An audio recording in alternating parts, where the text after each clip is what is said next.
Imagine a snake so massive it could wrap around a city bus 3 times and still have tail left to slap you with. 45 feet of pure muscle, 1 ton of living nightmare, sliding through prehistoric swamps like a freight train with fangs. This is Titanoboa, the largest snake that ever existed. It went extinct 55 million years ago. But tonight, we rip that extinction notice off the wall and burn it. What if Titanoboa never died? What if right now, somewhere in the Amazon, the Pacific, or the Sahara, a 40-foot constrictor is eyeing its next meal? And that meal might be you. Buckle up. This is the true story of the snake that could still be hunting us. Start at the beginning. 60 million years ago, dinosaurs are gone. A meteor turned the world into a barbecue. Dust blocks the sun. Temperatures crash. Then, slowly, the planet warms again. The poles melt. Forests grow where ice should be. Alligators wade through what should be Arctic tundra. The average global temperature sits at a balmy 75 degrees Fahrenheit year-round. Perfect weather for cold-blooded killers. Into this greenhouse Earth slithers Titanoboa cerrejonensis. Picture this. You're standing waist-deep in a Colombian swamp. Something moves. Not a log. Not a crocodile. A living subway car. 1 meter thick. 14 meters long. Over 1,000 kilograms. If it coils around you, game over. No venom needed. It squeezes. Your ribs crack like dry twigs. Your heart stops before your brain realizes what hit it. Then it unhinges its jaw, rows of needle teeth dig in, and you disappear headfirst into a tunnel of muscle. Fish, turtles, even crocodiles. Nothing is safe. Titanoboa is the apex predator of a world without tigers, without sharks, without mercy. But every empire falls. 56 million years ago, Earth throws a curveball. The Paleocene thermal maximum. Scientists call it the PTM. 8 degrees Celsius spike in less than 10,000 years.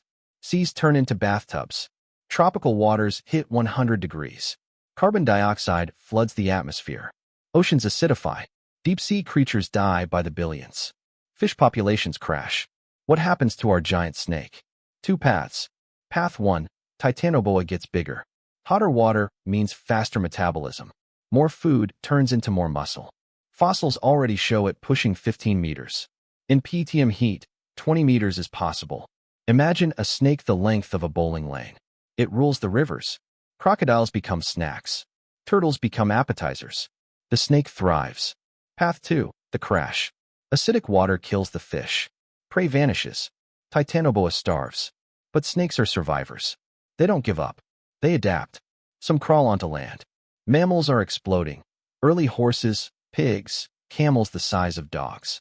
A hungry Titanoboa looks at a pig the way you look at a burger. Land hunting is hard. Gravity is a tyrant. A 1-ton snake needs legs or magic. It gets neither. So it stays near water, ambushing from the shallows. It survives the heat spike. Barely. Then the pendulum swings back. 50 million years ago, the world cools.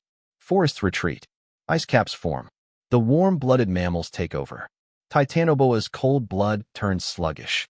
It needs external heat to move, to hunt, to live. In a world of ice, it's a dinosaur without feathers. Extinction looms. But we're not here for extinction. We're here for survival. So let's break the rules of biology. Let's give Titanoboa the impossible upgrade. Warm blood. Yes, you heard that right. Cold-blooded to warm-blooded in one evolutionary leap. Impossible? Maybe. But nature has done crazier. Look at fish. Most are cold-blooded. A few aren't. The opa generates body heat like a mammal. Bluefin tuna keep their swimming muscles 10 degrees above water temperature using a trick called countercurrent heat exchange. Cold blood enters. Warm blood exits. Heat stays inside. No gills required. Titanoboa could do the same. Arteries and veins twist together like braided rope. Cold blood from the lungs picks up heat from veins carrying warm blood back to the heart. Body temperature rises. Metabolism ignites. The snake no longer needs the sun. It becomes a living furnace. This is our turning point. Warm-blooded Titanoboa laughs at cooling climates. It spreads. It evolves. It refuses to die. Fast forward to the Miocene. 15 million years ago. The world dries. Grasslands replace forests. Deserts bloom. One lineage of Titanoboa stays aquatic. Another goes rogue. Desert Titanoboa. Desert? A 40-foot snake in sand. Hear me out. Camouflage shifts to beige. Scales thicken into armor. Muscles hypertrophy for burrowing. It digs like a bulldozer, vanishing beneath dunes. During the day, it sleeps 20 feet underground where temperatures are stable. At night, it hunts. Camels evolve to stomp the ground, listening for vibrations. Too late. Titanoboa erupts like a land shark. One coil, one squeeze. Camel becomes dinner. The snake drags the carcass underground and feasts for weeks. Oceanic Titanoboa takes a different path. It grows sleeker. Fins evolve from rib extensions. It becomes a living eel the length of a yacht. Warm blood lets it chase tuna across oceans. It breeds in deep trenches. It hunts whales. Sailors tell stories of sea serpents that swallow dolphins whole. They're not wrong. By the Pliocene, two subspecies dominate. Desert Titanoboa, 20 meters long, 1 meter thick. Burrower, ambush predator. Oceanic Titanoboa, 25 meters. Streamlined, apex of the seas. Both warm-blooded. Both unstoppable. Now bring in humans. 5 million years ago, our ancestors are still swinging from trees. Titanoboa doesn't care. We're bite-sized. A single human is a snack, not a meal.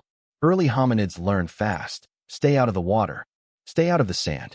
Draw snakes on cave walls with terror in every line. Shamans tell stories of the great coiler that eats villages. Children grow up fearing the hiss in the dark. Jump to ancient Egypt. Nile crocodiles are gods. Titanoboa is the devil. Fishermen drag nets and pull up snakes longer than their boats. Pharaohs hunt them for sport. Skins become temple curtains. Teeth become daggers. The snake becomes legend. Ancient Greece. Jason and the Argonauts aren't chasing a fleece. They're fleeing a sea serpent that crushes ships. The Hydra? 9 heads are easier to sell than one 40-foot body. But the truth leaks through. Greek sailors return with tales of monsters that swallow oars whole. Medieval Europe. Mapmakers write, here be dragons, and they're half right. Oceanic Titanoboa breaches off Iceland. Whales beach themselves to escape. Vikings call it the Midgard serpent. They're not wrong. Colonial era. Spanish galleons vanish in the Caribbean. Survivors speak of coils thicker than masts. The British Navy offers bounties. Harpoons the size of spears. Gunpowder. Titanoboa learns. It dives deeper. It strikes at night. It wins. 19th century. Whaling ships hunt the wrong prey. A Titanoboa surfaces beside a harpooner. One strike. The snake takes the whale. The crew takes the story. Newspapers scream. Leviathan of the deep. Circuses pay fortunes for a single scale. 20th century. Submarines ping something massive. Sonar operators refuse to believe the readings. 75 feet. Moving fast. The Cold War has a new enemy. The U.S. Navy classifies footage. The Soviets do the same. Both sides agree. Some things are better left unknown. 21st century. Today. Right now. Desert Titanoboa rules the Sahara. Bedouin tribes carry seismic sensors. Camels wear bells that double as alarms.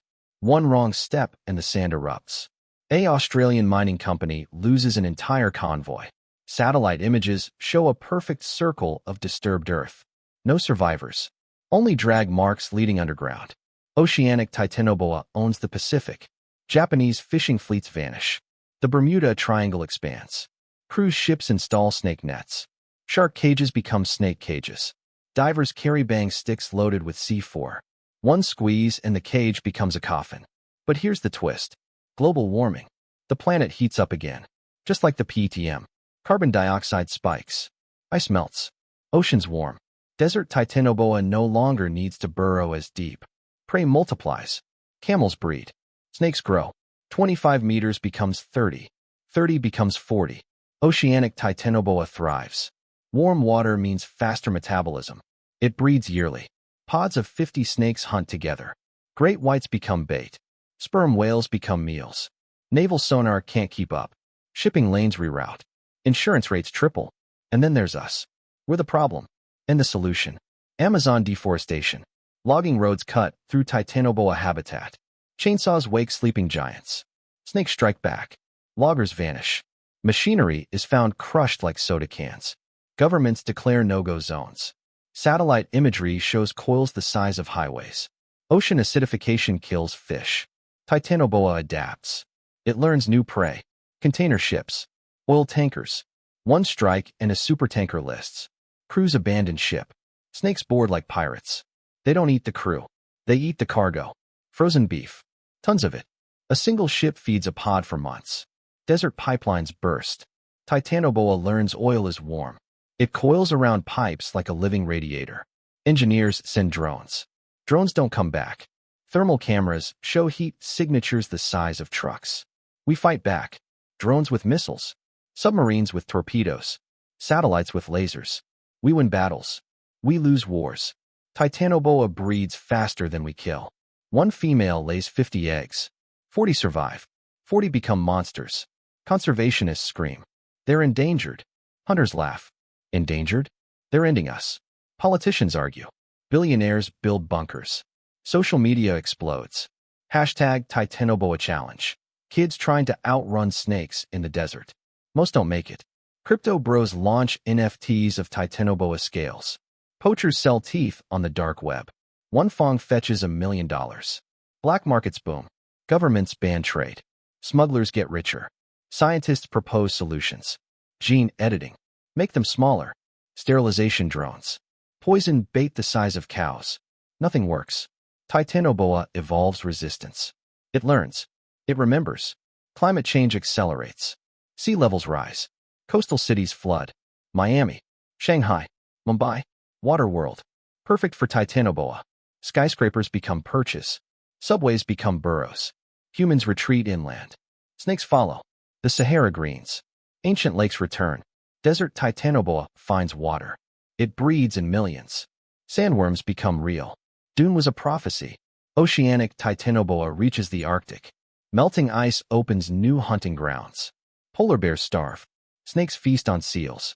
Inuit elders speak of the great coiler returning. They're not wrong. Year 2100. Population 8 billion humans. 10 million Titanoboa. We share the planet. Unequally. Cities build walls. 50 feet high. Electrified. Motion sensors. AI turrets. Snakes learn to climb. They learn to wait. One breach and downtown becomes a buffet. Rural areas fare worse. Farms become feeding grounds. Cattle vanish overnight. Farmers arm themselves. Shotguns. Flamethrowers. RPGs. Titanoboa doesn't care. Scales stop bullets. Fire makes it angry. Space becomes escape. Mars colonies. Lunar bases. Billionaires flee. Snakes stay. Earth is theirs now. But hope remains. Not in weapons. In coexistence. Scientists discover Titanoboa avoids certain frequencies. Ultrasonic barriers. Whale song remixes. Cities play symphonies of sound. Snakes retreat. For now, desert tribes domesticate them. Not pets. Partners. Camels warn of underground movement. Snakes hunt raiders. A new equilibrium. Man and monster. Oceanic pods follow fishing fleets. Not to hunt. To feed. We throw chum. They protect from sharks. Piranhas of the sea become guard dogs. We learn their language. Hisses. Coils. Postures. They learn ours. A child in Brazil feeds a 30-foot snake by hand. The snake protects her village. Viral video. 1 billion views. Hope goes viral. Year 2200. Titanoboa is no longer monster. Its neighbor. Guardian. God. We never killed it. We joined it. The snake that refused to die taught us how to live. And somewhere, in the deep, a 40-foot shadow coils around a sunken city, waiting for the next fool to disturb its sleep. Sleep well. Because Titanoboa never does.